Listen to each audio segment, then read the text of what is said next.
So this morning we'll be talking about Abhyasa and Vairagya. I'll get into the English translations in a little bit. To get ready for that, we're going to sit quietly. So you'll hear the bell sound. That'll go to silence. I recommend that you do the same. Mental equanimity.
Naturally, after a few moments of sitting, you'll realize the nature of your mind. You might ask yourself, where on the spectrum do you sit this morning, from disturbed to dull, distracted, one-pointed, or lucid?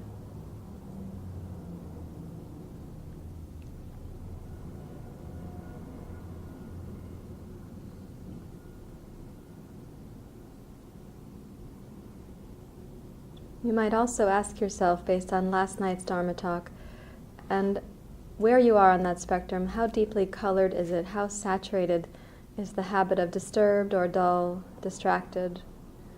Or how unsaturated, how light, how uncolored might you experience, one-pointed or lucid?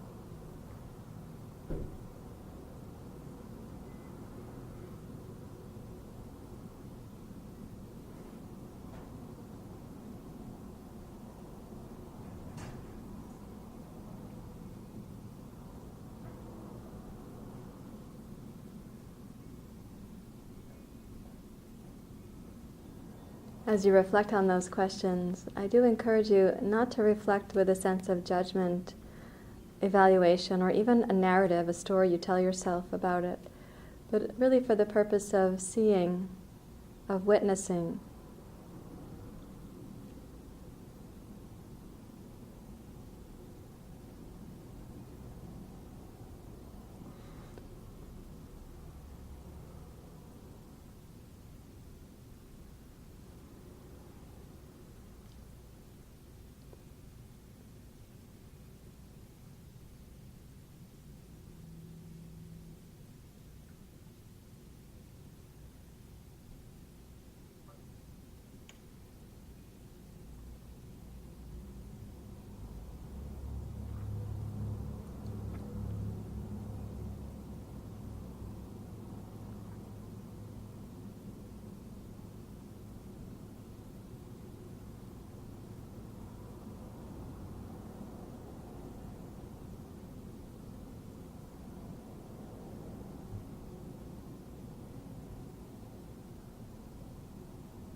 And now, having had a couple more minutes of quiet, if you find yourself wrestling with a particular thought cluster, you might ask yourself, is it colored or uncolored, saturated, unsaturated? Is this a painful thought, a non-painful thought? A useful thought, a non-useful thought? Is it troubled or untroubled?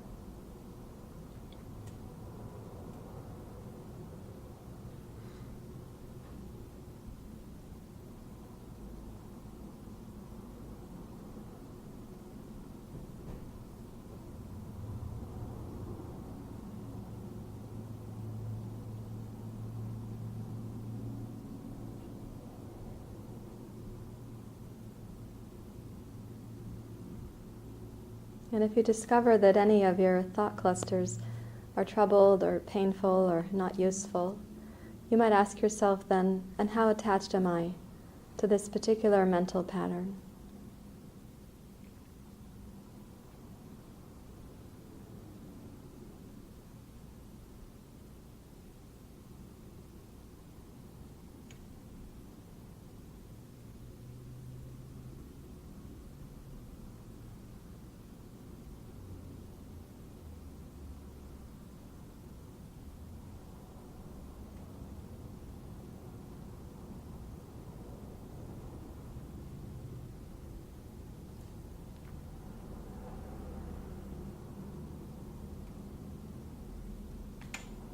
With appreciation for those reflections, now we're going to practice a concentration technique and then see what's different.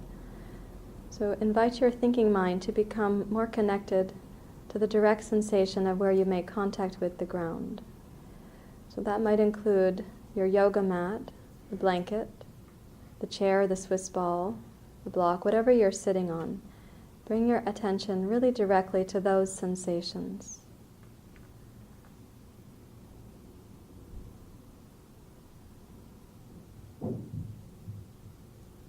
We aren't noticing sensation for the purpose of improving it, deciding that we like or don't like it, creating a story about it, but really simply to notice. These are the sensations of pressure and texture, and maybe even temperature, and how you connect to the ground, or that on which you're sitting.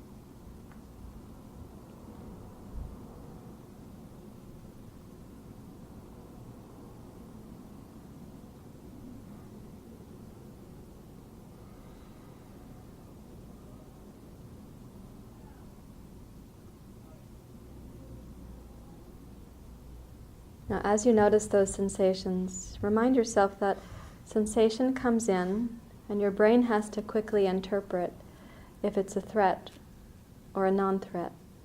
And these sensations at this moment, they don't represent any particular threat at all.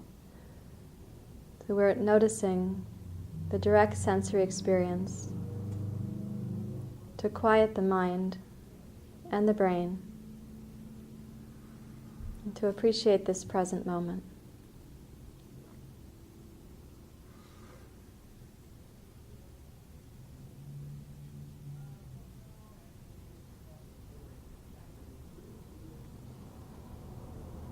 Now you may bring your attention to the direct experience you're having with your calves and shins, with the lower legs. Notice what they're touching or not touching, the temperature, contact with clothing or air.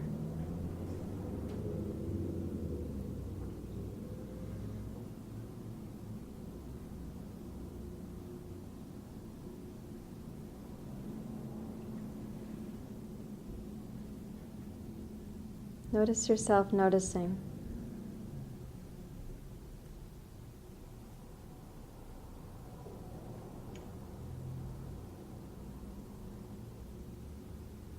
And then direct your thinking mind to noticing your knees, the sensations associated with the very direct experience of each knee. And again, sensation without interpretation or narrative or judgment.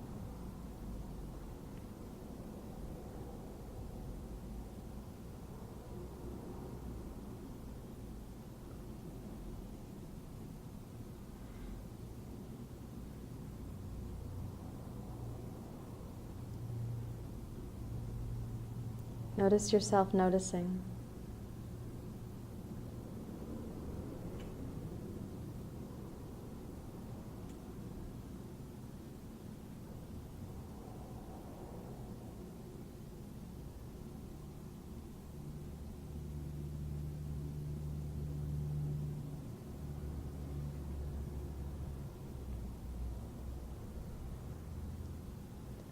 Now direct your attention to your thighs, to the upper legs. And of course, notice your ability to stay concentrated and present, and what your stamina is for mindfulness practice this morning. Notice it without a particular evaluation or a story. It's not a time to critique yourself, more a time to witness and understand the nature of the mind.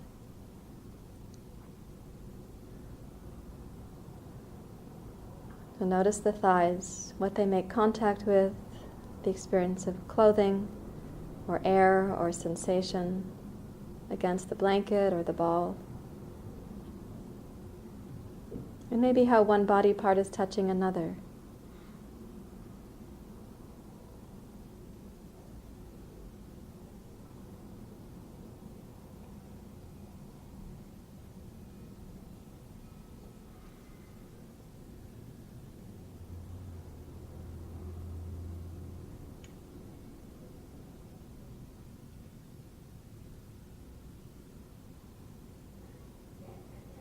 And then finally direct your attention to the experience you're having with your hips. So hip bones making contact with the ball or the blanket, the block, the chair. Again, without a particular judgment, notice if you're sitting in one hip more than the other, more front or back.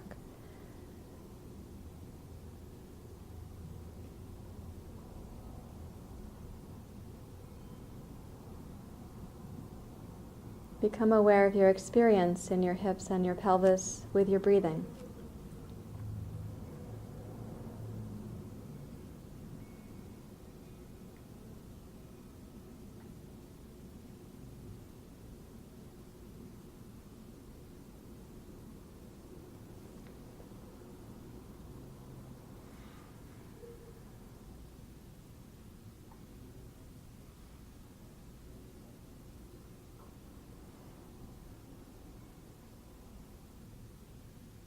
And with appreciation for how direct sensation can bring you into the here and now, let's now observe what is the nature of the mind.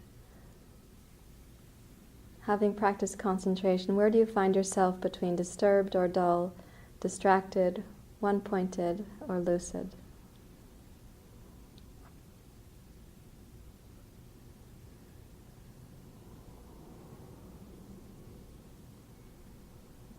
And if there was a thought cluster that you were wrestling with, how colored or uncolored is it now? How troubled or untroubled? How painful or non-painful is it now?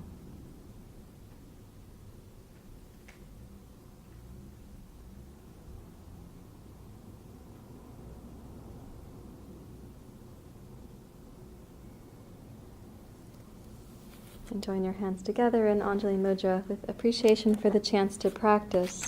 Bring your palms together.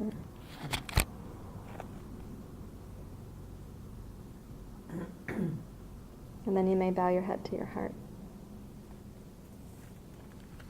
Release both hands and open your eyes.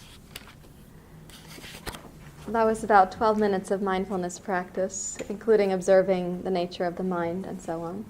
I would very much appreciate hearing from you about your experience. This I like to call observations, reports, and confessions.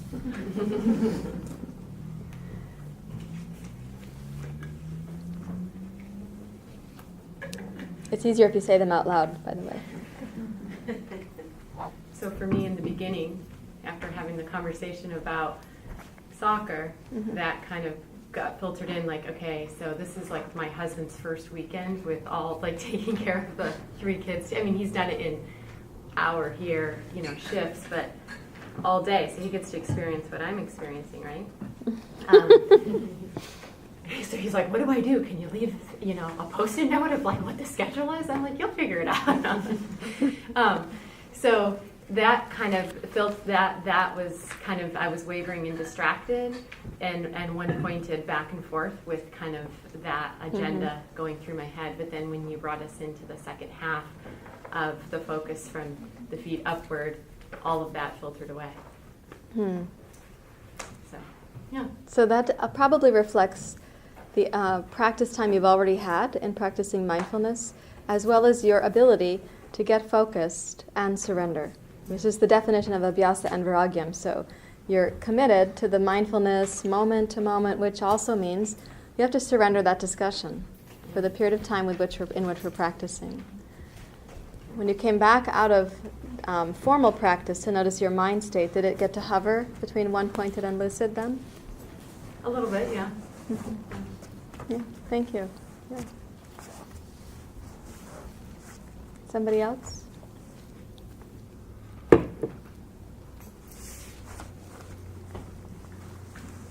Notice that I use the word somebody else, not anybody else. Like the expectation is somebody else will contribute. I just think morning's really hard for me to sit and meditate because that's when I'm most energetic. So I kept trying, and then after a while you just go. Yeah. So that's an interesting thing. Let's consider this. And if I start using words that you're not familiar with, just trust that it will come to you in the course of the training. We're in the Pitta time of day right now. Pitta means fire. Fire tends to be a pretty active mind, often generating information that you're going to do something with. And you have a Pitta constitution piece, a Pitta mind at the very least, if not also Pitta body, with some Vata inclinations. And we live in a Pitta culture, and you're in the Pitta phase of life, and we're in Pitta season. So Susan sits down at 10 a.m. to start practicing mindfulness, and it feels really challenging. The optimal time of day for you to practice mindfulness right now would be about 4:30, 5:30 a.m. And option 2 would be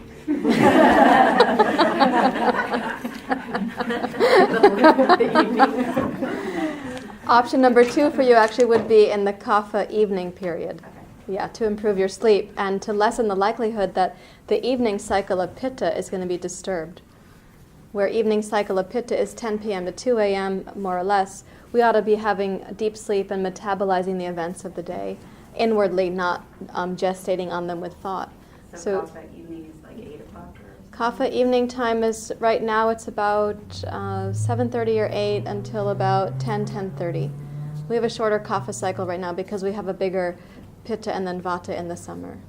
That would be your second best time of day to practice. But again, don't overlook the importance of the early morning Vata period of the day for practicing mindfulness, really making a difference for your nervous system to then proceed into the day.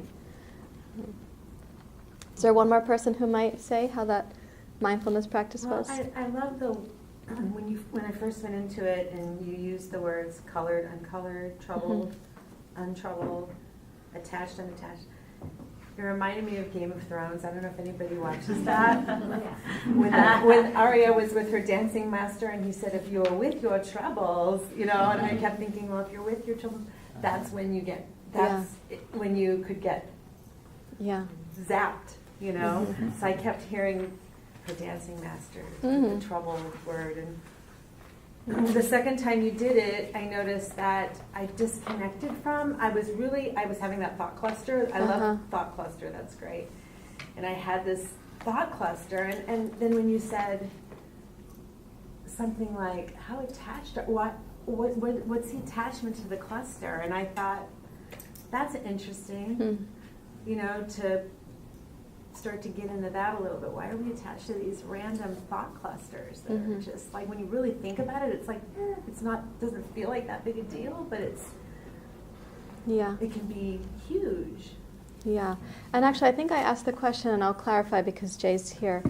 How attached are you to it? Because I'm not inclined right away to ask, why are you attached to it? Because sometimes we ask that question, it turns into the opportunity to blame or shame ourselves or criticize ourselves, or to think that there's a rational answer for why we're attached to it. In fact, how attached are you might give you a sense of the gradation between like deeply colored, deeply attached, or not quite so attached. You might have a realization, this is just a habit. it's a dragonfly thought cluster. It's flitting about and it's habitual like this, or it's like a deep hippopotamus, like stuck in the mud thought cluster that you can't get out of. In the middle would be pitta. This is more like a jaguar on the hunt. So where you sense that gradation, you can start then asking, how attached am I? How useful is this attachment to this thought cluster? Is this helping me in some way? And start looking at it from that perspective rather than why. We're attached because we train ourselves to be attached, and because the human brain is looking for safety, security, anticipation of what will happen, avoidance of what they don't want to happen. Our brains are programmed for that, and therefore we do get attached in the sense that we repeat mind habits and thought clusters, especially when the mind is unsupervised. We can later, once we have a more established relationship, either of empathy with ourselves or we're working with a client, we can start asking, and why is this particular thought cluster so compelling? And what might the roots of that be?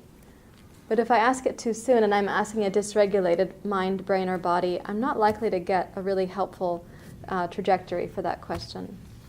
I might lead a person to think more often about judging their thoughts and then judging themselves for having those thoughts.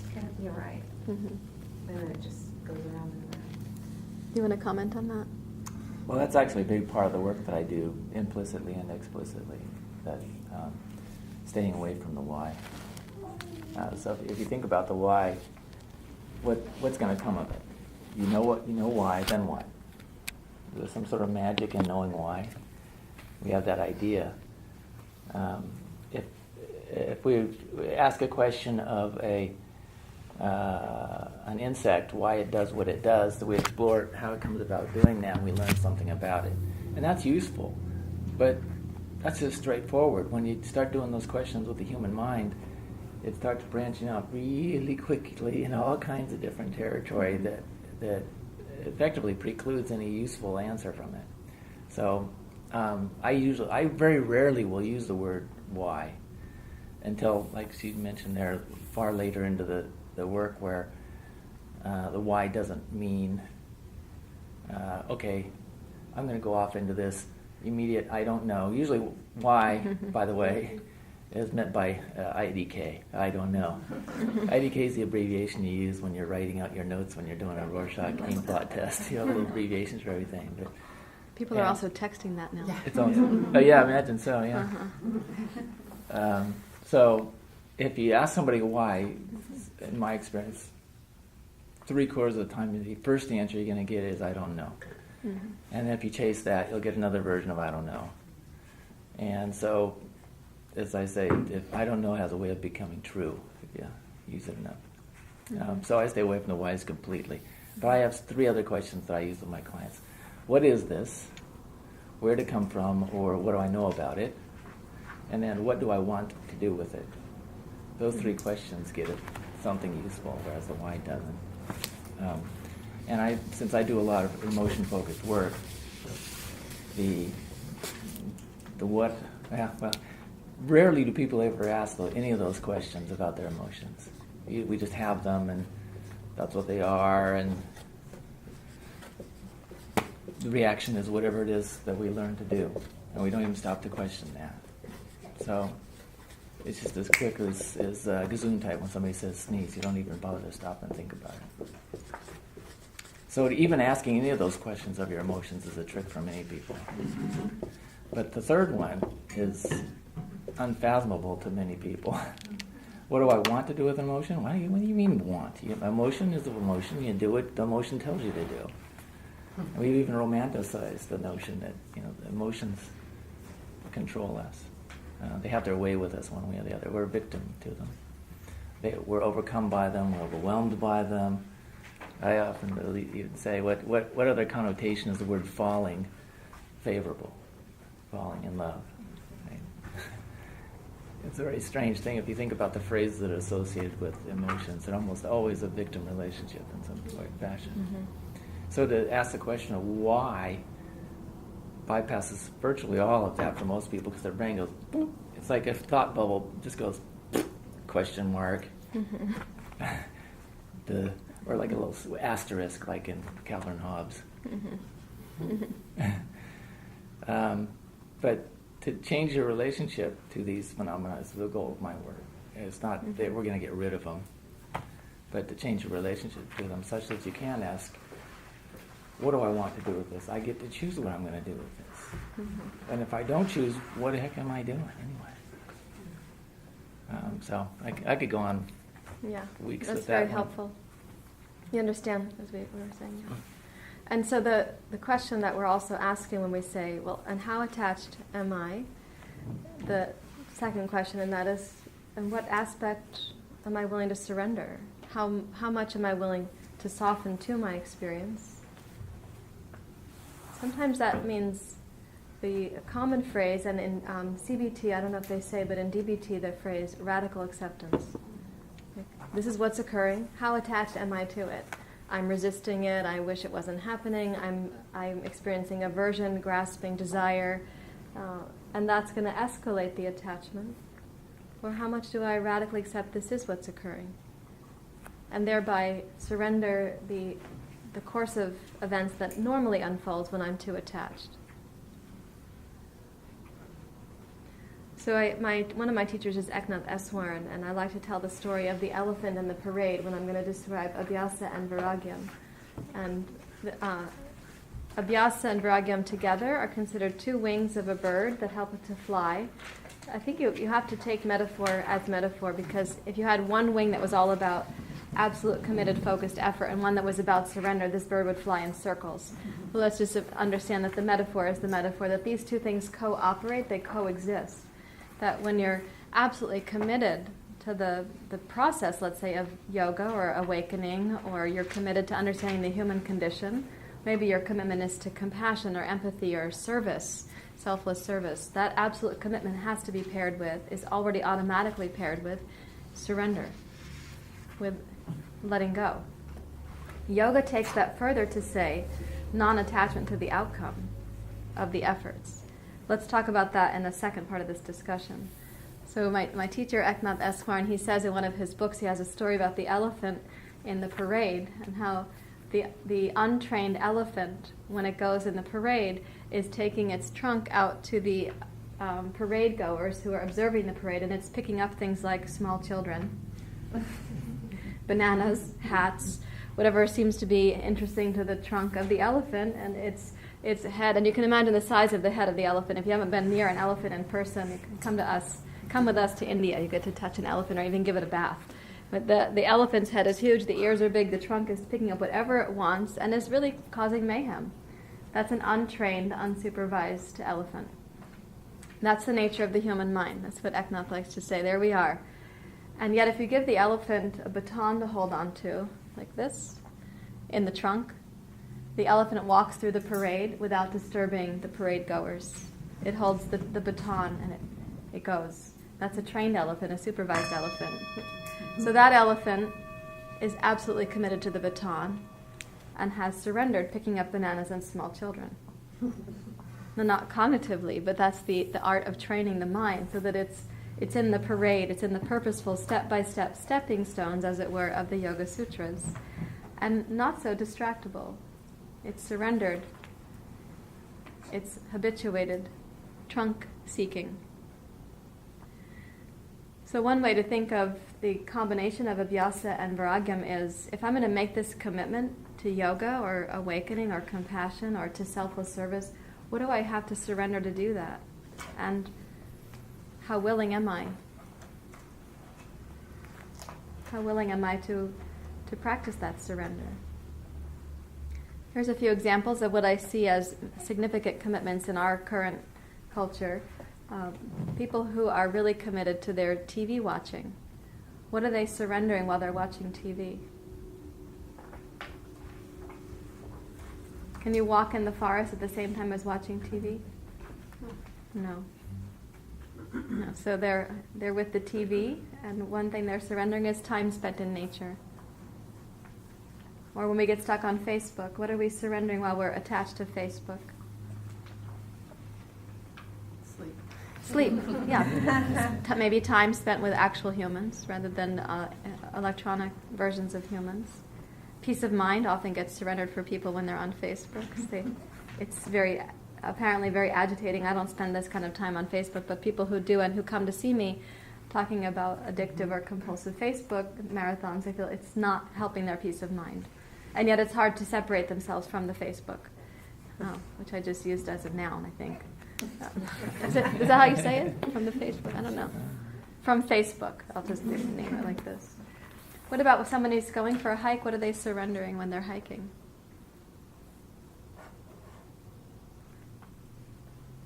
They're not now working on their computer. They're hiking. They're not now stuck in rush hour traffic. Not being bombarded by media. Yeah, they let go of media. They're not reading a magazine while they're hiking. So one act in the physical sense also has your mind present there. There are many things you surrender. And the question we have to pose to ourselves is, how's this working out? Am I making skillful choices? I think the human mind actually needs an element of intense focus. It benefits from that. That's why the baby is staring in this direction.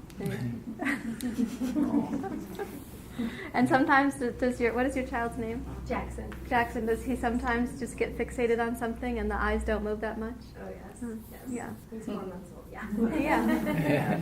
I think we do crave that with the mind and also the brain and the body. We appreciate that sense like, this is what's containing or focusing me. We also have a craving for surrender, and people have translated that into negative trance, like going numb, having a timeout. What sometimes people like to say, I just need to veg out for a while. That's not what's meant by the art of surrender from a yoga perspective.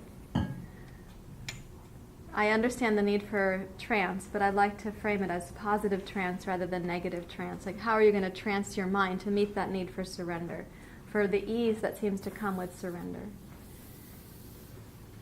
And I'd like to clarify that when I translate the word surrender in yoga, I'm not talking about apathy or resignation. This question has been posed to me, and maybe not in this group this morning, but posed often enough that as you're talking with clients or students about it, it's really helpful to hear what they might be thinking without asking you the question. Surrender is not translated as apathy or resignation or losing yourself. In fact, surrender, in the best sense of the word from yoga, is an expansion of yourself, not a loss. Most often, what we're recommending people surrender are the untrue thoughts, the habitual mental distractions, the patterns that are burdening the system. Surrendering your identification with those things that actually aren't true and haven't been true. As well as surrendering the behaviors that you use to disrupt your nervous system. Behaviors like rushing, or over-planning, or oversleeping, or overeating, or eating foods that aren't harmonious with your body. So those surrenders are to promote more expansive health and vitality, as well as a larger sense of who you are in your human condition. You don't become smaller made by those surrenders, and it's not punishment. You experience the innate expansiveness that humans have access to. So that is more appealing, I would say, than our traditional translation as Westerners of what happens if we surrender. Like if I think back on some of the clients I've worked with, somebody says, oh my God, I got to give up smoking if I'm going to practice yoga. I said, no, don't bother giving up smoking. Just concentrate immensely on the experience of smoking when you're smoking. Use it as a complete mindfulness undertaking. Enjoy every act in the ritual of smoking, and practice an intensification of mindfulness while smoking. And then take that training to any other mindfulness thing you can do, like eating, walking, considering yourself in the family of things. And what I see is that they're relieved they don't have to quit smoking to practice yoga or mindfulness. And at the same time, the intensification of mindfulness about the smoking makes it less provocative. Like, the need that the cigarette smoking may be meeting gets met sooner, and fewer cigarettes are needed.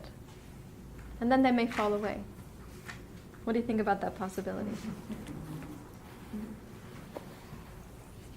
So when we have the sense, oh, I have to give this up if I'm going to do that thing called intense focus, I would rather frame it as once we're intensely committed, and this word intense is coming from the yoga tradition, once we have that clarity and focus, it's like training your camera onto which you're going to take a photograph, the item that you're actually photographing, and you focus it. The other things fall out of your lens of attention for that time. And that's immensely relieving to the overbusy mind. It's like placing yourself in the opportunity for refuge from all of that other chit-chat and really painful thought clusters. So for a time you have this to focus on, and it relieves your brain and your mind of the otherwise distressing biochemistry of unhelpful thinking. That's why so many people, I have a sense, they feel really transformed by being in their garden. Mm-hmm. Does that happen to some of you? Mm-hmm. Like weeding your garden, pruning your garden, being in the garden, just observing the garden, picking the flowers from the garden, being in that experience of the natural world, but also intensely focused on it. And that transforms your brain chemistry and your thought habits. For a time you are in the aperture of the garden and not every other thing that in your life could be distressing. So Abhyasa and Vairagya together are always cooperating. And when they're not, that's when we experience suffering. We don't have a sense of attention. We don't know how to hone attention. We're not concentrating. We're back in, well, it's not up here anymore. We're back in distracted, falling down to dull, falling down to disturbed. And dull and disturbed are both highly attached to the wrong things. It's a difficult thing to talk about language in English because attachment has many translations. But what I'm saying here is once your mind goes from distracted down to dull and disturbed, we are attached, profoundly attached to the wrong things, like my agenda or my outcome or my interpretation of what's wrong with me. Getting highly attached to that. That's not what's meant by Abhyasa and Vairagya, intense focus on what's wrong with me, to the loss of the experience of grace or connection or belonging. That's a perverse understanding of Abhyasa and Vairagya. And of course, a lot of people come into yoga and or the therapeutic journey with the story of what's intensely wrong with them. And there's been a lot of dedicated mind to that, a big investment in that. So given that, where would you start introducing the concept of Abhyasa and Vairagya in a spiritual or therapeutic journey?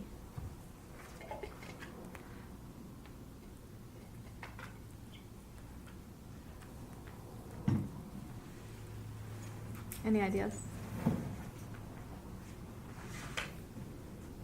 Would you like to comment? Should I? Sure. Yeah.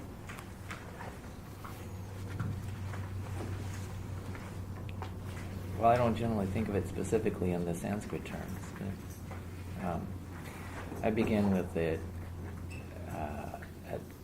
condition of acceptance, essentially, implicitly at least, that with the client that they feel accepted by me and move towards acceptance of themselves. And that can be pretty terrifying because, as she was saying, we are essentially trained to experience have a self-perception that is rooted largely in failings or inadequacies, weaknesses, imperfections, and unfortunately a helplessness to do anything with it because it's experience as being who we are. We essentially come to identify it using some Western language there. And so the first phase of therapy that I do is essentially the noble truth of from Buddhism of acceptance. That can take a long time. Mm-hmm. Slip into the Western stuff again. The concept of neurosis. We know the word neurosis. Everybody knows the word neurosis, but many, if not most people, don't realize that it's a shorthand version for the phrase neurotic defense from Freud, actually, per se. And there's a series of neurotic defenses, and he put them on a hierarchy of level of functioning and so on, all the details of them and all that stuff. But what most people don't realize when they'll say, "Oh, you're so neurotic," It's usually, that's probably the most common use of the word. And that is, besides being pejorative, is usually just saying, you're doing something that's annoying to me. But in fact, the phrase, the concept, exists as a way to explain what's transpiring in many, many people's thinking as they've been observed therapeutically. And what it means is it's a defense. They're called neurotic defenses because they're defending against what we don't want to know or feel. More often than not, about ourselves. That's what it's a defense against. So you're going up against a whole bunch of defenses as soon as you consider the possibility of acceptance. Defense against knowing that I have done this, I am being like this, that I am not actually this, but it's what I've come to know myself as, so what do I do then? It's extremely uncomfortable to think of things that way at all.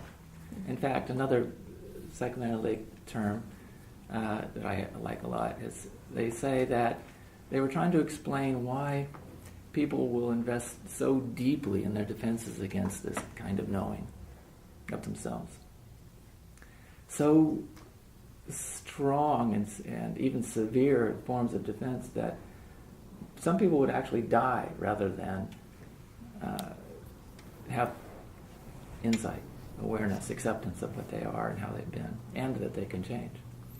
And it was such an extreme, an observation of such an extreme behavior that they coined the phrase tantamount to annihilation.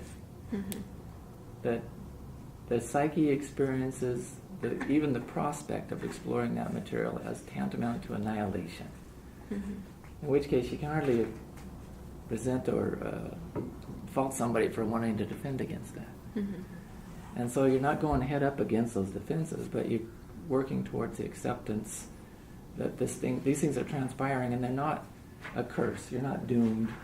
It's not who you are, and to not think that it is who you are is not annihilating. Mm-hmm. And I can spend, I do long-term therapy, so I can spend years just working on that part. The cool thing is, once you get a toehold on a little wedge in there, it tends to expand, as she was alluding to earlier. That knowing that even just a little bit doesn't destroy you opens up the possibility that a little bit more won't destroy you, and starts feeling kind of good to drop some of that stuff, and you move into that territory. Then you can move on. It starts to open up, and you can really tell with the client after a while that when they're sort of phases, you could say, I guess, that they get to a point where they're just not going to go back. And a lot of times clients don't even recognize that. Mm-hmm. And they'll even say somewhere along the line, oh, I'm afraid that I'm going to... No, you're not. You're done with that. If you feel like you're going like that, you're coming back. Because the cool thing about the thought clusters, or I use the word constellations, E.O. Heb used the word, I use the concept of neurons that fire together, wire together. They literally cluster in their firing patterns. Yeah, and the third aspect of that phrase is neurons that fire together, wire together, and survive together. Mm-hmm. So the cool thing is that they don't just wire and fire together in bad ways. And they're not stuck that way. You can change them. Mm-hmm. And so as you begin to make those changes, new clusters come to dominate, and the others, in lack of use, they tend to atrophy. And so that's the underpinnings of the way I approach these in English. Yeah, Sanskrit. Yeah, that's okay. So I was curious, kind of going back to your question, would one kind of angle you could use in this concept is talking about the body dashboard, and possibly using just one small thing like hydration, yes, or elimination, and having them at it, kind of what you're talking about, finding a toehold with them. Yeah. So in the physical practices in yoga, I'll speak to that, and then I'll go back to the mental focus you're talking about. We could choose to help somebody develop their capacity for Abhyasa and Vairagya but giving one physical assignment. And I often do start with hydration. This is a part of a concept that you'll get handouts on called the body dashboard. There are 7 things on your body dashboard. Your car dashboard has a few. Depending on what kind of car you drive, it's got more or less. But if you give one assignment, like staying hydrated, automatically a person has to have enough memory to stay hydrated, a plan for how to do it, and keep themselves on their own radar screen enough during the course of a day to actually take the action. And the moment you pick up the water glass or the water bottle to take that sip, you're reinforcing Abhyasa, and you're also surrendering the habit of forgetting yourself, this basic self-care getting laid aside. And that chronic self-care abandonment is actually painful to the human system at a mental and physiological level. So the body dashboard is a way of training people to put themselves back on their own radar screen, to care enough to build a physiology that's more resilient, and therefore a brain and a mental state that's also more resilient. More resilient in this case means it's more flexible, it's more willing, it's capable of adaptation, curiosity, it's less sinkable or collapsible, and less likely to get into positions of power or dominance over others. So cultivating that in the sense that the body dashboard can lead to physiological and then mental and even neurological resilience, that's a great place to start, particularly as a yoga therapist, introducing a concept and how you're going to practice that concept. When you come into the mental realm and a person walks into your office or your clinic or your studio and or working with yourself, you can ask also about the mind. And I do this picture here representing Abhyasa and Vairagya. So this outer circle, I called it the aperture, like when you have a camera and you're about to focus the camera. Sometimes we focus it in a macro lens. We get a really immense picture of something very tiny. Those are really cool, I think. And sometimes we're focusing at like a wide-angle lens. But we actually have the capacity for changing that. Is it going to be a more macro lens where we're looking at something very tiny, a more wide-angle lens? What are you doing with the aperture? The challenge has been when people put intense focus on or effort towards believing what's wrong with them, as Jay was pointing to, their defenses for maintaining that and the conviction about that gets stronger. What they've surrendered then, outside of this circle where it says surrender and non-attachment, what gets surrendered is the possibility that you're more than that thought cluster, or the possibility that you don't have to be rejected or annihilated because of that thought cluster. What gets surrendered is the sense that you could be okay, that you might be acceptable, even if that thought cluster doesn't change radically. So the intensification of those beliefs about oneself causes a painful experience of surrender because you lose touch with what yoga calls ananda, that indwelling grace or sense of belonging. So where I like to start in the therapeutic process is also what Jay was saying about acceptance, but I also like to put on the table the concepts that yoga teaches that I find very kind-hearted. So I start with psychoeducation about that. This is one of the illustrations that I'll often use. Like, I'll tell a person, this is where you've been focused. These are the losses you experience as a result of that. Is that okay with you? Usually the answer I get is no. It's not okay with me that I've lost touch with awe or expansiveness or the possibility of love and belonging. It's not okay that I'll never be accepted if I keep pursuing these thoughts in this intensely focused way, the ones that tell me that I'm bad or wrong. It's really fundamentally not okay, and so I'm constantly in conflict with myself about that. I'm pursuing this story, but I don't believe it completely. I believe it most of the time, and when I feel the pain of believing it enough, I numb out and use tools to go to that negative trance so I can escape how painful this is. Do you understand what I'm saying there? So the alternative then is to start training somebody, and I love what Jay said about that little, you get a little wedge in there. I like to also look at this as a tunnel that we're going to enter. And most people have, I don't know if you guys have this experience, I have had too many times as a passenger in a car. I was in several accidents. So my apprehension about certain driving moments is probably bigger than other people's. But if you look at when you were watching cartoons and you saw the tunnel on the cartoon, it was really tiny in the distance, and the cartoon character, you're looking through the cartoon character's eyes for a moment, and it looks like the character won't fit in the tunnel. Do you have a memory of this? Anybody get it?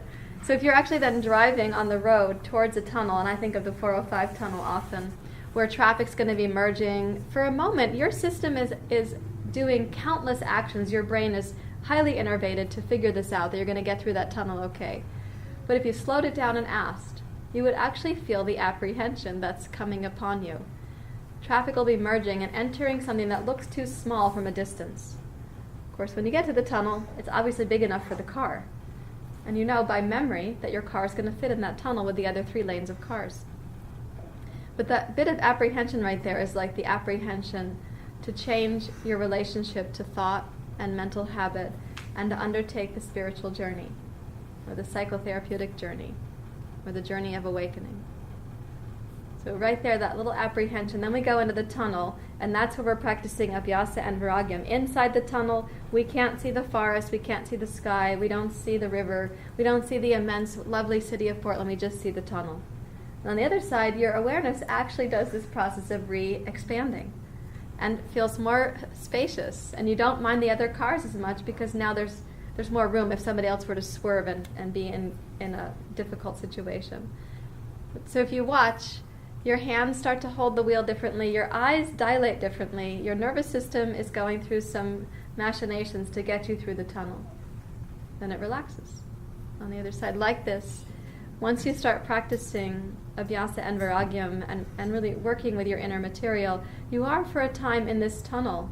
And on the other side, it's going to be a lot more free, more expansive, more kind.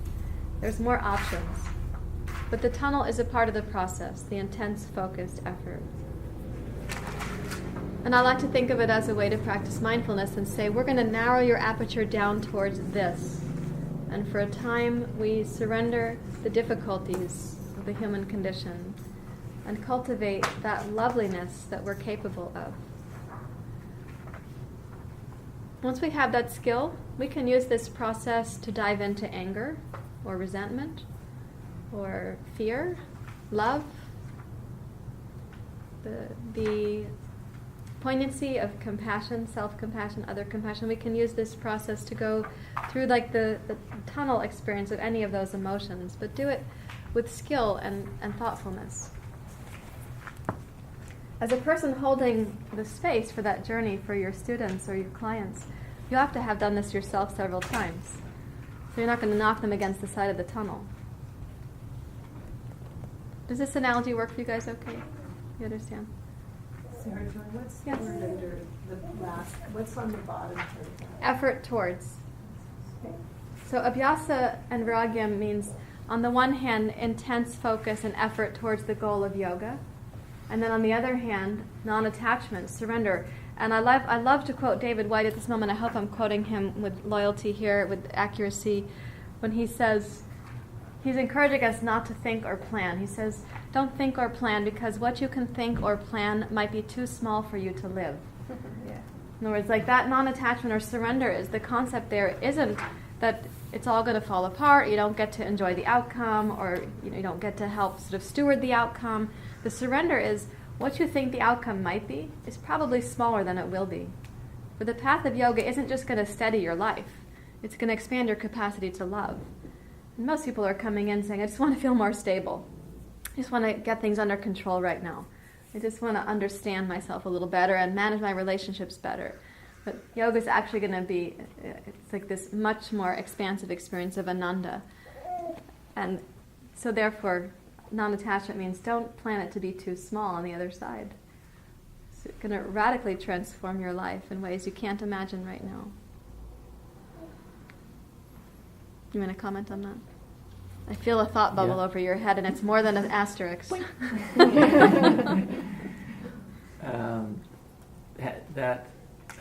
I agree with that, and I think a really important part therapeutically is to accept that the person actually is coming in with their preconceived notions about what's going to happen and what is possible, and to not squash that, just kind of assume that it's the case, find out what it is that they're planning on or expecting, and don't go up against it necessarily. it's kind of sneaky or insidious in a sense that if you just get that little toehold in there at some point and you let the person continue to hold what is going on instead of going up against it, then you can bypass a lot of the defenses that will come up right off the bat.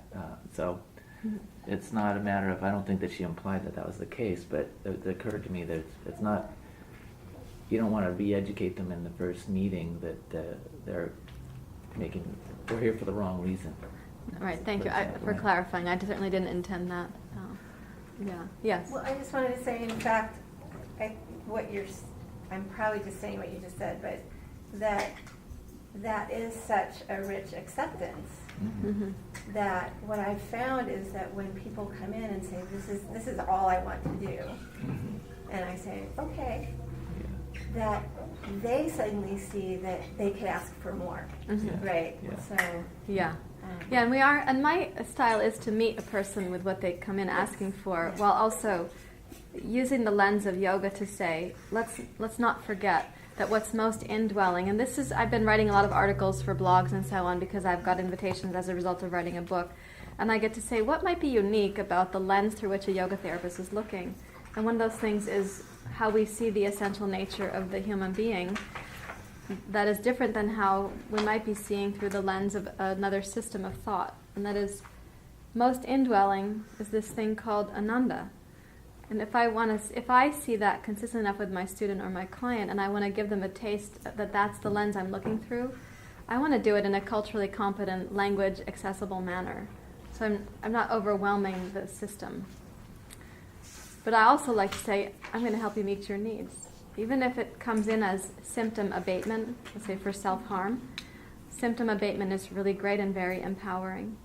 And if I'm able to proceed in a way that builds relationship methodically and safely, we're probably going to go past symptom abatement to recovery at large, not just lessening symptoms. Yeah. You followed okay what I was saying there?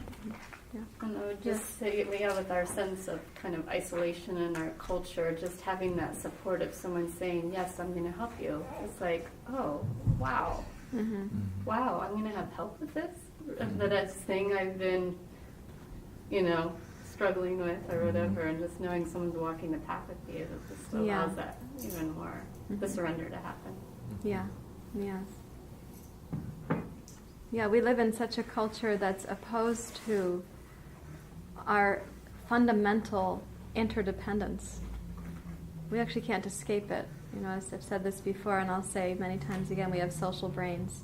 We rely on each other to survive and to thrive and to evolve in all of the ways that we can. That guy over there, he's right there. Pure blob of Ananda. He's got a moment that's real good. Yeah. Some of the messages that we get that aren't about Ananda include when we're going through the school system, we get indoctrinated into the belief that we have to do something to be somebody. We have to accomplish and prove our status and our capacity. We also have a number of religions in this country, though the primary, I hear from my students, their Christian upbringing might tell them that they were born as original sin. Maybe this is heavily Catholic, and I don't have much religious background myself, but I have a lot of people say to me, I'm a recovering Catholic.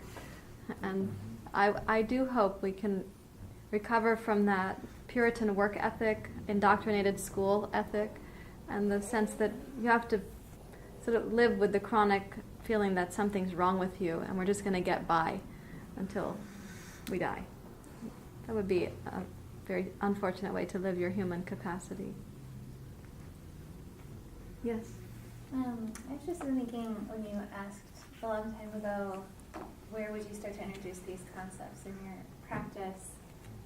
I guess it really depends on what your tools are that you're bringing, but I would say that for me, being like a really cerebral person, it actually was so helpful to just have a physical yoga practice and to experience effort and surrender in my body without any other information or context of like what was happening, because my body worked it all out, and then I came to some of these insights after practicing for years and years, just like, oh, I don't even need to mentally work out effort and surrender, because I just did it in my body and now my mind is totally synced up with that state.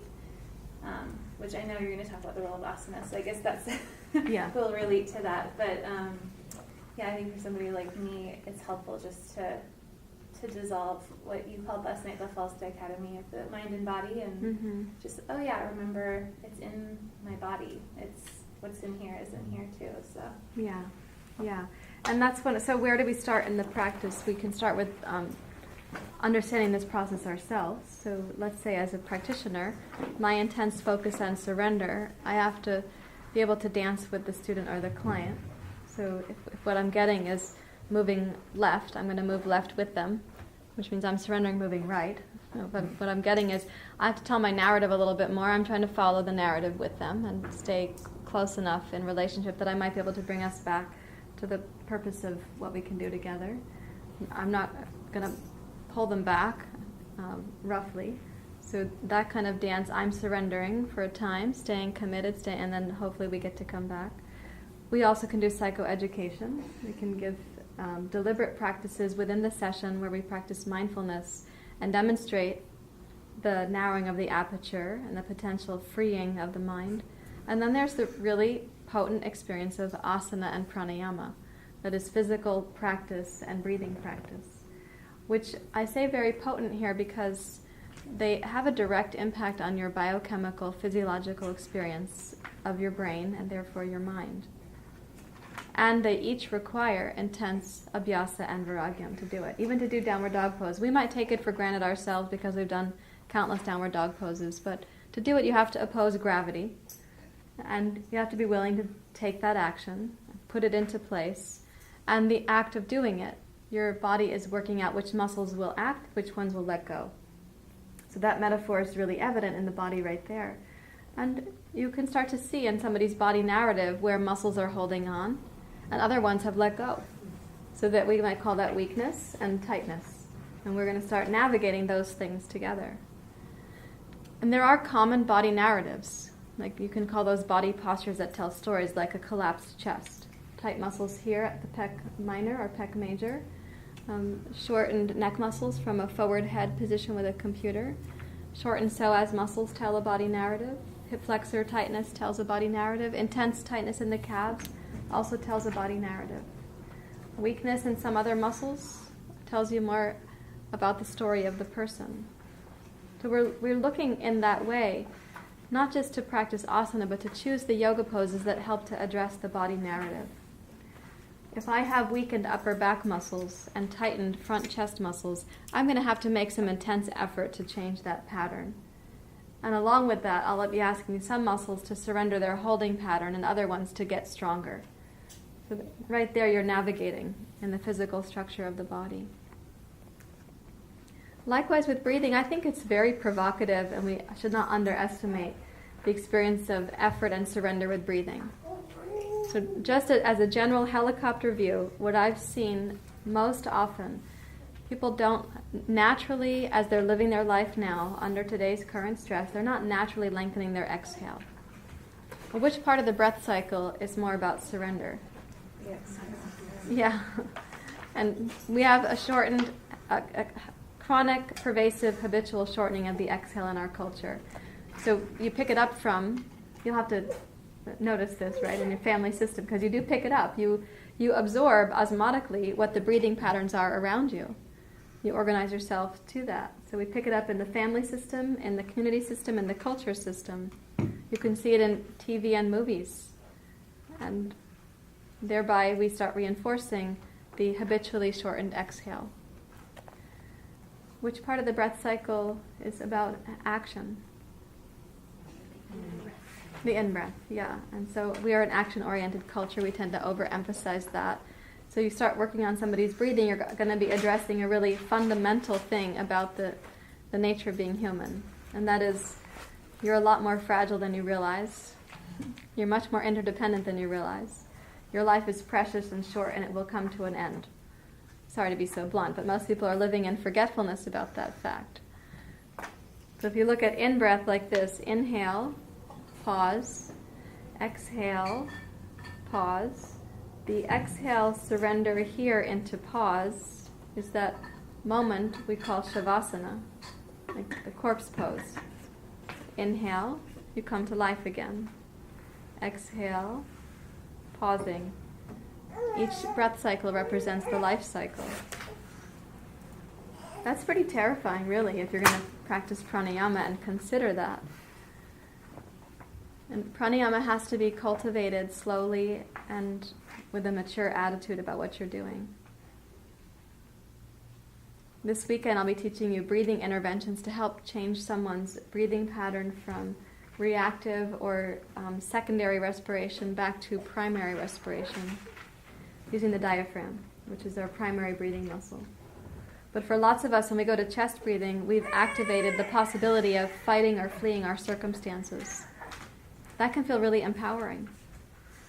Yoga's going to suggest, come back to the diaphragm and accept your circumstances. Tap into resources that are bigger than you realize and consider a different approach.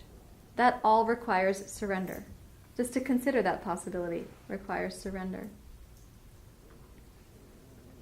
Now you, as regular students of yoga, may be far enough down your path that you've forgotten how scary that can be to a new person or a person in great distress. Do you have a close enough memory of it? It's okay? I still don't like to hold my breath. You don't like to hold your breath? When I practice breathing and then I eat in 2 camps, there's a panic behind it. Yeah. That's very And common. And in my brain, I'm thinking, this is ridiculous. You can take a breath any moment you want, but there's this panic that happens in the body. Yeah. It's very real. Right? And so we're kind of titrating towards that getting easier and more acceptable to your brain and body. But if you were to work, let's say, one-to-one with a yoga therapist, sitting with those moments, we might understand what the panic feels like. And sometimes I would then choose to greatly increase the feeling of panic, so we might amplify it in the body and the brain and try to understand it, like taking that picture of something very tiny but blowing it up really big. Or we might help you divert the experience of panic by changing other breathing styles to make it easier to consider. Something like that, I'm sure there's a million different reasons that could have happened, but it's not clear to me why that feels that way to me. I think of other things like not liking to be underwater, not hating to be held down, even in fun always happen. I'm sure it's connected to something other than just genetic. I mean, it must be experientially connected to something I don't remember, or I don't. I don't know what it, Yeah. Is this true? It's often connected to something other than just my body doesn't like it. Quite likely, yes. That's a good hypothesis. Having to realize the why may postpone the release of the pattern. We might spend more time trying to hunt down the why when we could bring relief sooner. And sometimes in the relief, you realize the why without cognition. You might not have a narrative intellectually, but you might have a body memory. Sometimes that body memory is pre-verbal, so we can't put cognition on it. Also, the memories, the body memories, or memory, however you want to put that, are a product of the time that they were established. So, for example,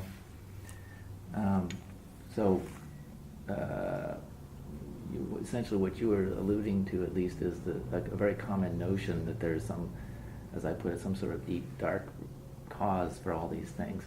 And in some cases that's certainly true. However, for Jackson, something that would be utterly inconsequential to us could be tantamount to annihilation. And that, you can imagine something happened at that age, that's traumatic. The tiniest thing could be traumatic to them, and it's ingrained into your body and your brain in that way. So it may, at some deep level, feel huge, insurmountable, deeply threatening. But as adults, we have considerably greater resources and perspective to deal with these things. But if it's carried in that core way, it still has a quality of the same level of threat. I think a lot of times people, even if they have had traumatic experiences in their past, they forget that they have resources. They relate to it in the way that they experienced it, and they lose track of the fact that they have a great deal more resource to address the issue than they actually feel in their body or in their mind. And so rather than look for the why, like she was saying, I think it's maybe better to think about, given what you are and what you know about yourself at this point in your life, what you can do with what is true now. And not even look for the whys. Even if there is a why. And that oftentimes finding out something like that can be useful, but if you don't have the tools to deal with it before you go looking, then you're just as likely to, so to speak, re-traumatize yourself. Yeah. Create another condition in the modern sense, in the modern time, current time, wherein you position yourself as helpless to the phenomenon again. You follow all that? Which is also why I recommend that you actually have a guide or a yoga teacher or yoga therapist or someone who can help be near enough in proximity that your nervous system could regulate with somebody else's more stable nervous system while exploring. And like I said, I might radically amplify your experience, or I might find a way for you to move around it and experience success. You have more likelihood of being willing to move through it and not have it be the thing it's fantasized it's going to be. Last time we talked about fantasy as one of the 5 ways that the mind operates. And sometimes fantasy is really based on misperception.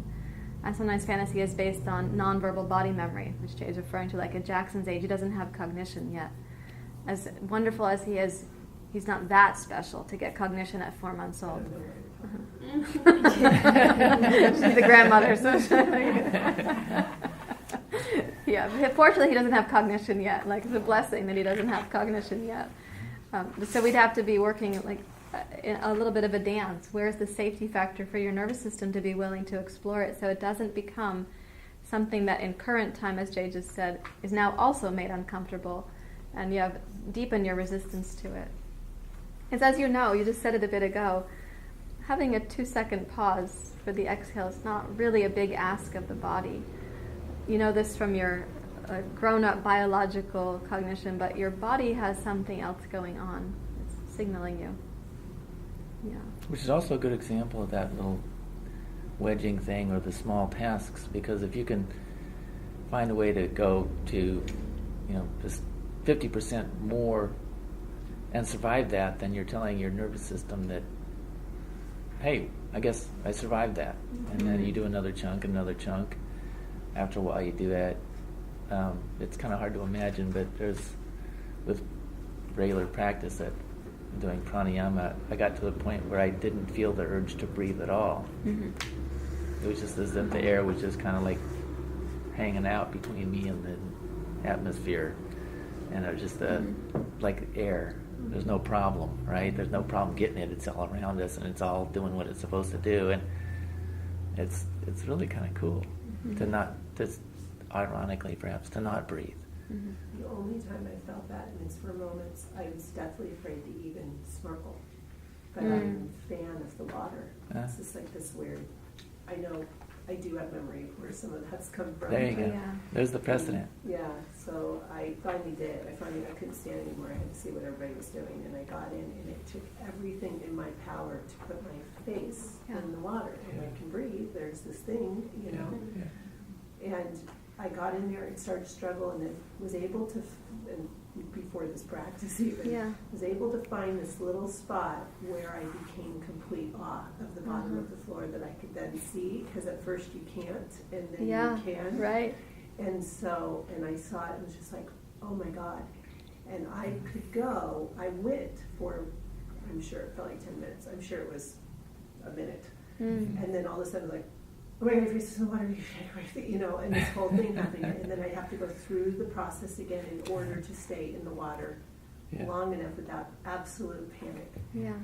That's a great practice. It's a really good example of Abhyasa and Vairagya, actually, because you had to put intense, focused effort and will right use of will, third chakra. You were in the other training, so I'll mention. Right use of will to put your face in the water and realize that you could do it, which also meant surrendering all the resistance that you had to putting your face in the water. And you had, it sounds like you had companions. Other people were also snorkeling. Yeah, but then, you look up and the boat's back there and they're gone. yeah. Right, this is true. I've not had that experience snorkeling, but what I meant to highlight there is that you saw other people also doing this thing. Yeah. So your brain has stops before I could even do it. What am I missing, kind of thing. Yeah. But you took in the visual image of other humans actually putting their faces in the water with the snorkel up so that they could keep breathing. You also heard their anecdotes and their stories, so you had enough proximity. This is a really important concept from my perspective as a yoga therapist. Enough proximity to seeing this happen, and people weren't annihilated. So your brain was slowly taking in those images, and you're reconsidering the possibility of.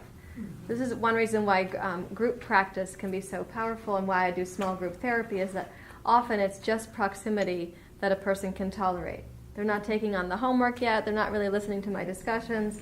They're doing some of the yoga poses, but not a lot of them. Mostly they're lying down, and it's just proximity that they're in the room during the yoga therapy class. And this is a more common experience for me when I'm working with disordered eating patterns and eating disorder students who have eating disorders. And I think that's incredibly valuable, just to have proximity. And so just to underline that. Well, since we're talking about breathing, let me now highlight, and I'm going to introduce Jess and have her come to the front of the classroom because she's going to be here to assist today also. You can stay there, but she's going to come up next to you.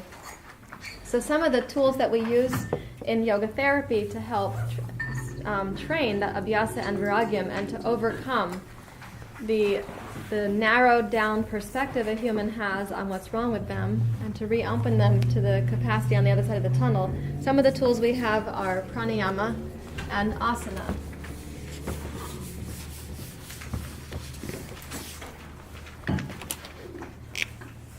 So one of the things that's consistently true about humans is that we have the capacity with our will to change our physiology. We do it with thought, we do it with substance, we do it with activity, we do it with the breath. Because we can change it, we do. Once we learn that we can. And we learn that, again, pre-verbally before we have cognition.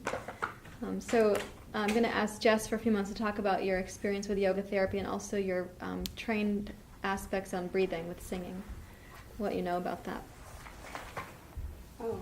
She's a professional singer and a yoga therapist. So. Well, I can speak first from my own experience, kind of befriending my own breath as an opportunity to find the present moment has been a huge tool. I think I first experienced that in high school when I first started exploring yoga and also singing and finding kind of that space within myself to be present with my breath and working with it. It was my first kind of glimpse of finding moments where my mind felt a little bit more steady and still. And I think when working with clients, it's something I tend to notice even before we really come to session. I'll observe them when they first come into the hallway or we walk into the room. I'll start to observe even then their relationship with their breath, where in their body they're breathing.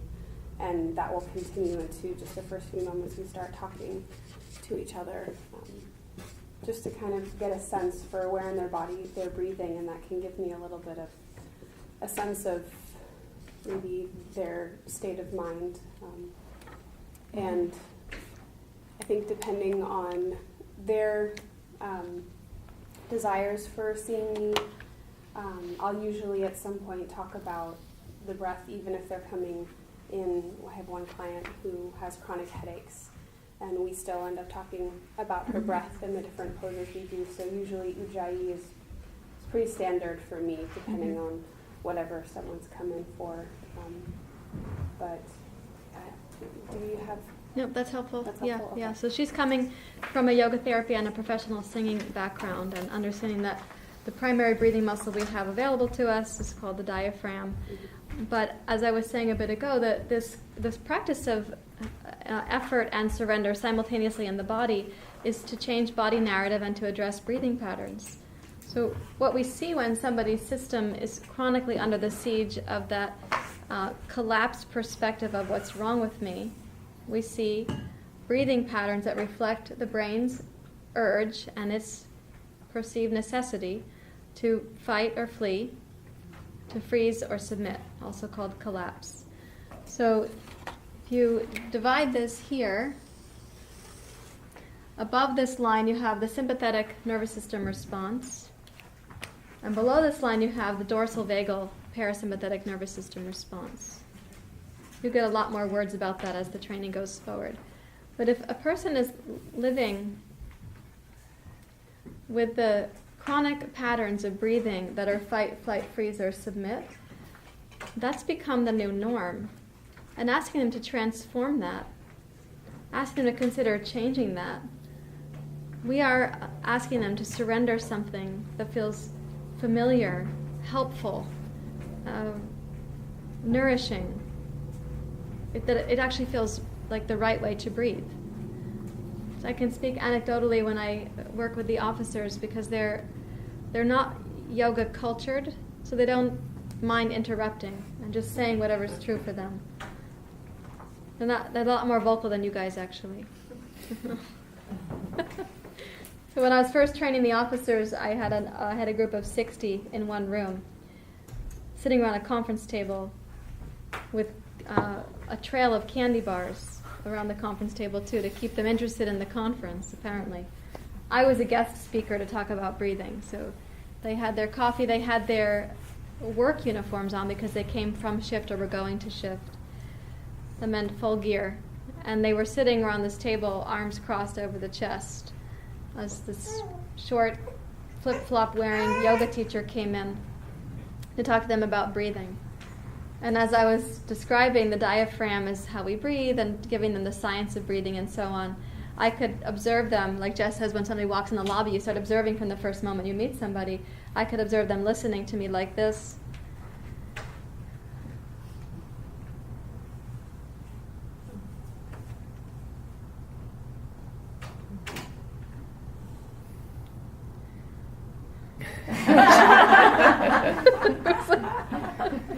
They were not that interested in what I had to say, and because I was following a couple other hours of verbal presentation by the other teacher for this course, I think they actually needed a break before they were going to hear me talk to them about this. So when I was watching that pattern, I just said, oh, you guys, let's stand up and do something about this before I teach you more about it. Before I say more about it, let's do something about it. So I taught them some simple breathing interventions that could change from chest breathing, arms across the chest breathing like this, to actually diaphragmatic breathing.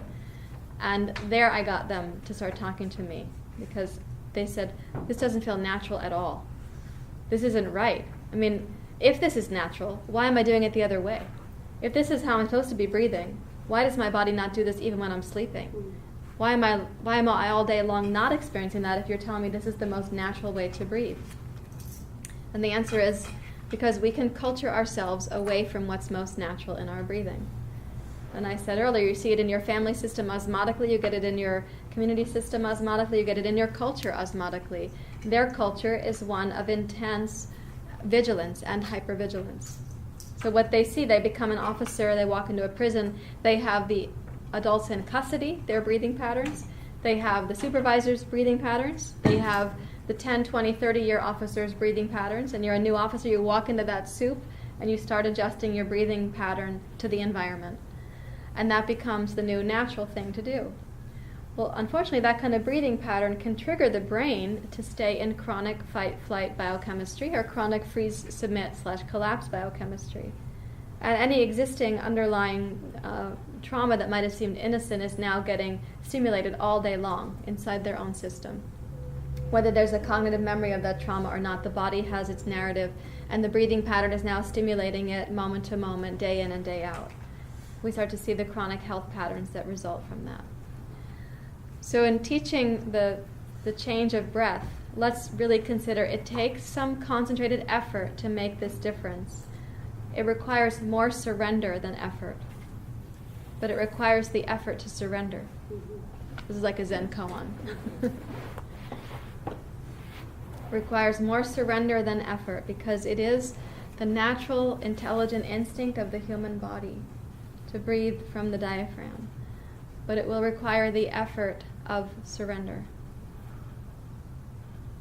And if people have been conditioning themselves to be persons who get by with effort, teaching them the art of surrender is very difficult. It requires that you yourself have walked that path and you can feel it in your own body. You can translate it to theirs. We'll be looking at breathing patterns when we practice today. This will get broken down for you more. But just to review that, if we have fight, the breathing remedy associated with fight to move a person back towards optimal function is called befriending. Flight moves to homecoming. Rather than escape hatches, you come back home. Freeze goes to melting. A freeze breathing pattern is like when you see somebody has very shallow constricted breathing and the body looks armored or held. So melting is also including that the body has to go through a melting process. Submit or collapse as a breathing pattern is like the dullness of really not enough oxygen for the brain, but a person's learned to acclimate to that, like people who are dehydrated and have acclimated to it. You can acclimate to not enough oxygen for the brain. You won't feel well most of the time, but you can acclimate to it. And so we're looking at inflating as a remedy, like revitalizing their system. So this is familiar for some of you and new for others. Do you have any questions about it as I put it up here on the board? I will say this. Befriending is associated with warm regard for yourself and whatever's occurring. It's also associated with a quality of radical acceptance towards yourself and whatever's occurring. A kind of warm welcome to your circumstances rather than a reactivity. That includes befriending a migraine, befriending anger, befriending disappointment, befriending those things that you otherwise would react against. Warmly welcoming may be where we start, like acknowledging this is what's happening. I warmly welcome it to be my experience without having to judge it. And then moving towards radical acceptance, which I think is a pretty high skill to have. I suspect that our HVAC system is on 74 degrees right now. Would you please change that? It's programmed, and I don't know who changed the programming. It's not my, I don't want it to be 74 degrees in here. It's chilly. Are you guys getting cold? No. Oh, God. It feels It's colder than really 74 terrible. For sure. Would you please tell also anybody at DIA that that's still broken? Because if it's doing that all day, trying to cool this room up to 69 degrees while it's 100 degrees outside, we are overspending resources here. So flight, the remedy of homecoming. Homecoming essentially means the art of not self-abandoning, not having to escape your circumstances, not having to get away from what's occurring for you. Whereas fight is like a reaction against and a resistance towards, and maybe even an intense aversion about. Flight is like leaving altogether, dissociating, disconnecting, taking the helicopter up and out. So homecoming it implies a willingness not to self-abandon, even if circumstances feel painful and overwhelming, to find a way to stay just enough at home in your own skin that you need not later recover from the escape hatch that's become so familiar. Melting here implies like melting our tendency, when I say freeze, I mean like a hypervacillation of the nervous system without any good options and the inability to think clearly to find a good option. So when somebody gets frozen or stunned and then frozen, it is that kind of deer in headlights moment. And melt implies the willingness to see that vacillation get bigger and to reopen to options. What would be wise action right now? Melt is also like melting fear and resistance. And inflating is associated with the qualities of optimism, hope, a recommitment, a revitalization to yourself and to your healing process. You followed that all okay, everybody? Can you see what melting was again? Because freeze is like a hypervacillation of a very small vibration like this between usually two no good options, like you don't know where to go, like the deer in headlights. Like, do I leap? Do I attack the car? Do I dash off to the woods? I don't know. If the deer is frozen long enough, we see what happens. It gets, sadly, often it gets hit by the car.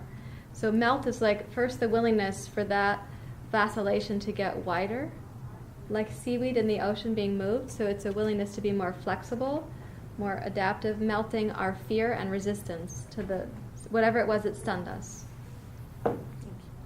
You're welcome. Mm-hmm. Yeah. So the good news is these are breathing changes that we can make, and we make them often through physical yoga poses. You assume a certain position, your body can't chest breathe. It can't resume the fight-flight breathing pattern. Other positions, it can't take on freeze or submit as a breathing pattern. How much work are you doing with breathing with your clients, and would you be willing to talk about it for a couple minutes? I don't do a lot of work with explicitly pranayama with my clients, although I use the old, some believe the original meditation technique of observing your breath. I teach a lot of people meditation, which is some form of observing your breath. And quite some time ago I began to use, before I knew it as pranayama, I started using methods that included pranayama techniques as the introduction to the observing of your breath. And so I've done it, unbeknownst to me, I was doing and teaching pranayama for many years before I found out that that's what I was doing. I don't recall where I got it from, some class or book or something back, maybe from John Kabat-Zinn back in the 80s or something like that, I imagine. But, or from Philip, actually the breathing one came from Roshi Philip Kapleau, his old book, Three Pillars of Zen, back in the early 80s, I think. But, so I do it pretty regularly. I'd say I've taught hundreds of people meditation to start with, and using breathing techniques, but not particularly as pranayama per se. I found that it's extremely useful for people in any given moment to be intervening with something that's going on with some form of breathing. And I'll interrupt the session sometimes to do that. I'll make an observation and then talk about it a little bit and say, why don't we try some of that breathing thing we talked about last time, just a couple of minutes here. In fact, I was thinking about this earlier with when she was talking about this, that when you're introducing a new concept, there's oftentimes some resistance, and I've summarized that as that the bottom part of the learning curve is very well worn, because all the resistances are on the front edge of that thing, and that's why very few people ever get to mastery of anything, because it's just, oh, what if I can't, and I'll look stupid, and I feel inept, and all the resistances are down at the beginning, and that's enough to keep most people from progressing through that and realizing, oh, yeah, I didn't need to do all that. Mm-hmm. And so having some means to get through that, even if it's just a little bit, just the tiniest thing. So when I do the meditation, I start out with a simple thing that I'll say 10 minutes, but usually people don't do 10 minutes. Mm-hmm. I have a client who did 2 minutes for almost a year. 2 minutes, and she did it pretty darn near every day, apparently. And she felt bad about it and so on. I said, man, that's great. You wouldn't believe how few people do that. Not so much just in the 2 minutes part, but the fact that you would do it every day, that was amazing. And that's that little wedge. Well, she spontaneously has got it up to 7 minutes now. And that's my observation. I didn't even have to tell her that. I check in, and I guess it was a couple of months ago, I went in to check in. She said, yeah, I've been doing it, and I'm almost every single day, and I'm doing 7 minutes. 7? Really? Mm-hmm. Wow. But that's what I've observed a lot, is that if you can get that little shift in there, if they'll hang on to it, it tends to expand spontaneously. Mm-hmm. I do it with the physical stuff too, with, particularly a lot of middle-aged guys have not been taking care of their bodies at all. She certainly has found that with these prison guys. And so I'll introduce the idea of just doing, I started out just, okay, you know what, don't go to the gym, don't, bypass all the resistances to getting a gym membership and finding one and all those, there's a lot of resistances there. Just do 25 sit-ups and 25 push-ups a day. I found out very quickly that was way beyond what a lot of them were able to do. So I dropped it down, and I dropped it down, and so I came to this notion that if you're going to have somebody do something and you want to get that little foot in the door thing, it has to be doable and sustainable. Mm-hmm. And that's what's critical. It's not the action itself even. Mm-hmm. It's just something that's doable and sustainable, and it's on the right path. If you're just taking a 1-inch step on the right path, you're still on the right path. And just as importantly, you're not on a wrong path. Right, yeah. Yeah, because you're on the spectrum going in the right direction. So I'll get them to do 5 sit-ups and 5 push-ups now. And I'll just plunk down in my work clothes and right there on my floor. Look, you can do that. Mm-hmm. I'll challenge the guys sometimes, like, yeah, please. Are you telling me you can't do 5 sit-ups and 5 push-ups? Really? Mm-hmm. And I found that guys will oftentimes do that. Remarkably, I'd say 50% of them won't even do that on a regular basis. Mm-hmm. So that's just a little warning about when you're introducing these things. You got to make sure it's doable and sustainable, and you need to reinforce it quite routinely, and not in a chastising way, but just sort of a reminding way. Oh, wow, you didn't do it this week? Okay, well, you know what? Let's just do it right now. And so at least once a week they're getting it, and then they come back and they've done it a couple of times in that week, and so on. So it's you're never really going up against the system that's at play there, the system that they've been carrying around inside themselves. You're not going up against it. If they can't win it, you ain't going to win it. Mm-hmm. So you're not going up against that at any point. Yeah. Could I add something? Go ahead, Jess, and then we'll come back to me before we take a break. I was just going to mention that my father, he's an emergency room doctor, and he called me a couple weeks ago. He had done some continuing education class, and he called me because he knows a lot of the work that we've been doing here, and he said that he had there was some speaker that talked about the importance of breathing and how it can shift his brain state as a practitioner from being reactive to one that's more receptive. And I think that I find that is, I referenced our work in this therapy session, training a lot in that, and that you're not only working to observe your clients and their breath pattern as it is expressing itself, but also working to maintain your own cohesive nervous system through regulating your own breath. Yeah, so your dad will be a better doctor, and we'll be better providers and better therapists, right? Yeah. Yeah, and so one of the reasons that I want to go over this right now is because we're going to shift into doing asana with you guys in just a short while. So in the toolkit of yoga therapy, we have, as I said in the first part of this, we have a mindfulness toolkit, we have a breathing toolkit, we also have an asana toolkit. And most of the clinicians who've been through this training who have right now a sitting practice, like you sit across from your client, you have a couch and a chair, as Jay does, they have been finding ways to be creative about integrating a couple yoga poses into their practice. The poses that I recommend we start with if you're going to be using yoga are the ones, if you're going to be using asana, are the ones that shift physiology, that help the client or the student to realize that they can shift their physiology. This is a big phrase for me. I use it a lot, and let me explain why. Because as, let's say, Jackson gets older, this 4-month-old who's here now, he's going to find ways, he already has ways to regulate his physiology. His brainstem is seeing to some of that, and then his environment is seeing to some of it to help condition him as to how to regulate physiology. But lots of us, we don't get good training on regulating physiology that can go for the life spectrum with us. We have to keep updating how we regulate our physiology because our physiology is always changing. We have endocrine cycles and we have life stages, and we have, like for you, pregnancy, and for you, pregnancy, and then delivery of a baby. We have different ages and stages in which our physiology has fresh biological needs. But how we learn to regulate physiology in early life is usually to accommodate the social belonging system that we're in.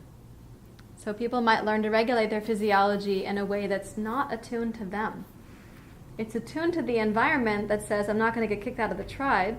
It's attuned enough to their circumstances that they get to keep belonging, and they're housed and fed and, relatively speaking, cared for. But physiology itself is actually a unique constellation to each person, which is why Ayurveda talks about constitutions and tending to your constitution. So if you learn to regulate your physiology for a sense of social belonging, but now you realize it's not in tune with you, maybe even the behaviors that you learned aren't working anymore. Like food might have worked for a time, but now it's not working. Or exercise was useful for a time, but now you're not getting the same benefit from it. Or watching TV to numb out was once useful, but now it's not working anymore. You've outgrown the physiological strategy that you adopted. What are you going to do next? What a great time to use crisis to transform your life. So you may say to the client or the student, and also for yourself, how can I adjust physiology in a way that feels as effective, as immediate, as accessible as what I've been doing with food, TV, computer, anger, relationship, sex, alcohol, drugs? What can I do that's going to address me physiologically, fundamentally, right now, so that I feel like that's a good commitment to make? Because as most of you know, even the thought of the behavior or the substance that people have learned to regulate their physiology with, the thought already starts to turn the physiology in that direction.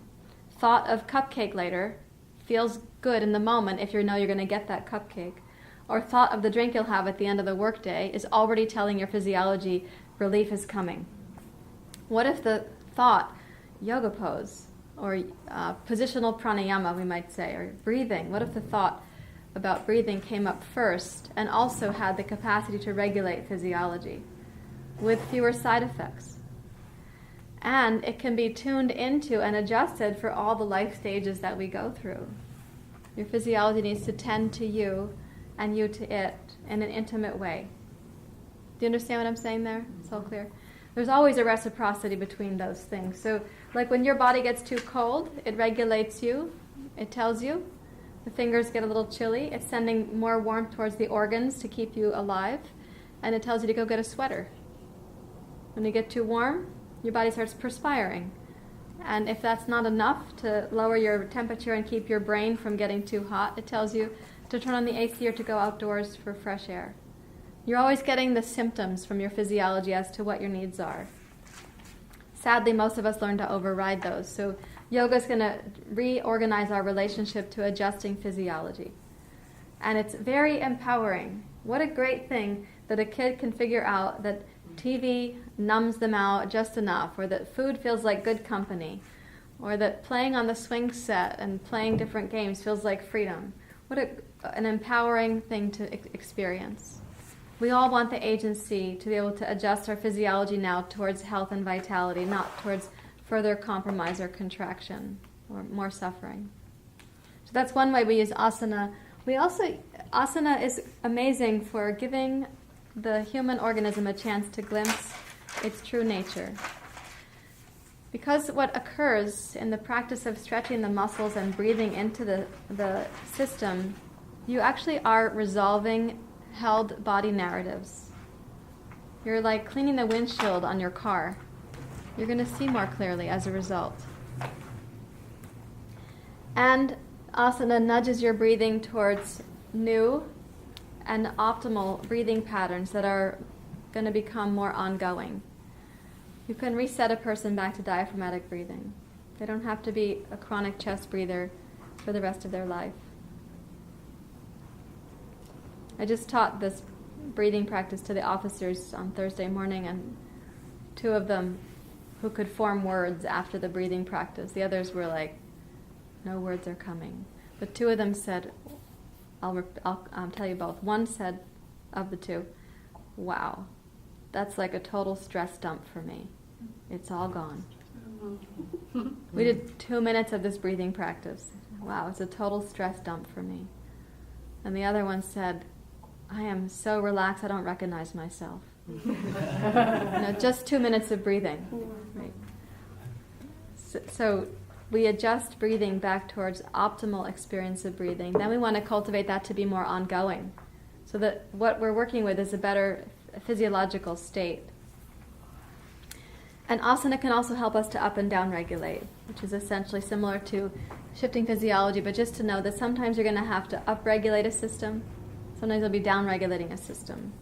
And you learn along the way with the client or the student. Any questions about this? Anything else you want to add, Jay?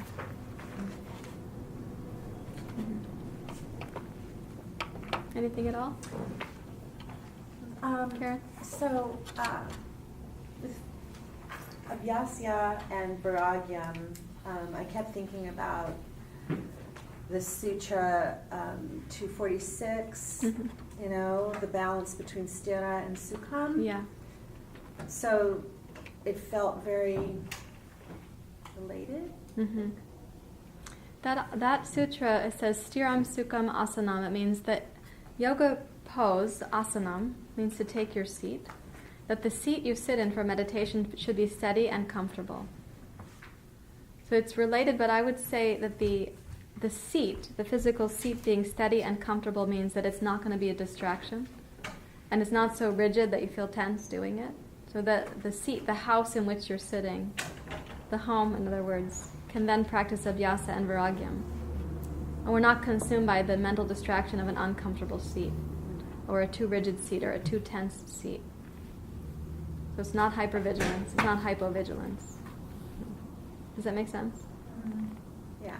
That sutra was specifically referring to the one asana mentioned in the Yoga Sutras, taking a seat. Taking a seat like meditation. Notice that the sutras don't include Adho Mukha Svanasana, Bhujangasana, Tadasana, Vishvamitrasana, Vasisthasana. It's not mentioned. Those are all yoga poses with fancy names. So it means sitting steadily, comfortably, long enough to realize the results. And depending on, and this is also said in the sutras, depending on the nature of the person, you have to practice with mild, medium, or intense effort. Some need more mild effort because they're farther along. So it's like a little nod to the Abhyasa and Vairagya, but we don't see such intensification. They may have already practiced, or they may not have such turbulent conditioning, like I was talking about the muddy waters last night. Person's making medium effort, might be hovering around distracted on this 5 ladder option.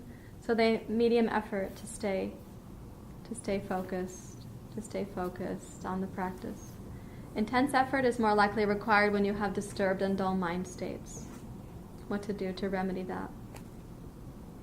Does that make sense? Mm-hmm. They may all take the same seat, it may have the same appearance, but the internal Abhyasa and Vairagya is going to be mild, medium, or intense. And no, Susan, it's not just because of Pitta that you get to make intense effort. So I know she's out for the moment, but it's not based on your constitution that you make that effort. Based on how close are you to lucid, or how far are you from lucid, how disturbed.